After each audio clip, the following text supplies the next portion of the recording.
Super star Rajinikanth పై సంచలన వ్యాఖ్యలు చేశారు సీనియర్ తమిళ దర్శకుడు కెఎస్ రవికుమార్. తన వల్లే సినిమా ఫ్లాప్ అయిందంటూ ఆరోపణలు చేశాడు.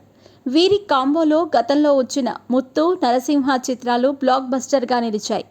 ఇక ఈ కాంబోలో వచ్చిన మూడో చిత్రం లింగా.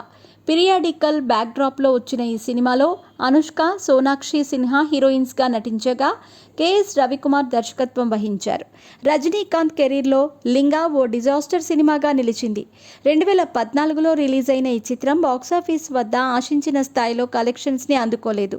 100 కోట్ల బడ్జెట్తో రూపొందిన ఈ సినిమా డిజాస్టర్ అయ్యి నిర్మాతలకు నష్టాలను మిగిల్చింది. దర్శకుడు రవికుమార్ తాజాగా ఓ ఇంటర్వ్యూలో కొన్ని విషయాలు చెప్పారు. లింగా సినిమా గురించి చాట్ విత్ చిత్ర ఇంటర్వ్యూలో డైరెక్టర్ కెఎస్ రవికుమార్ మాట్లాడారు. లింగా సినిమా క్లైమాక్స్లో ట్విస్టును రజనీకాంత్ పట్టుబట్టి తీసేశారని రవికుమార్ చెప్పారు. సెకండ్ హాఫ్ను పూర్తిగా మార్చేశారని వెల్లడించారు. గ్రాఫిక్స్ కోసం సమయం కూడా ఇవ్వలేదని ఆయన ఆరోపించారు.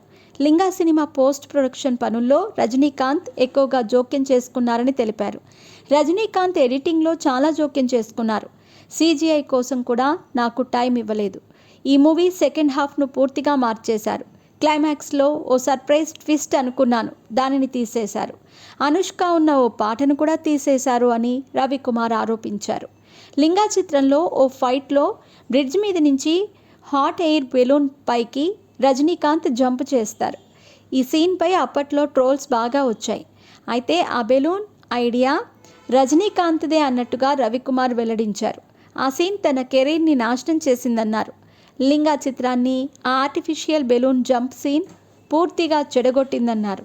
లింగా చిత్రంలో రజనీకాంత్ ద్విపాత్రాభినయం చేశారు. లింగేశ్వరన్, రాజా లింగేశ్వరన్ అంటూ రెండో పాత్రల్లో కనిపించారు. జగపతి బాబు, కె విశ్వనాథ్, సంతానం, కరుణాకరన్, బ్రహ్మానందం, దేవ్గిల్, రాధారవి ఈ చిత్రంలో ప్రధాన పాత్రలుగా పోషించారు. లింగా చిత్రాన్ని రాక్ లైన్ ఎంటర్టైన్మెంట్స్ పతాకంపై వెంకటేష్ ప్రొడ్యూస్ చేశారు. ఈ చిత్రంతో డైరెక్టర్ కెఎస్ రవికుమార్పై విమర్శలు వచ్చాయి.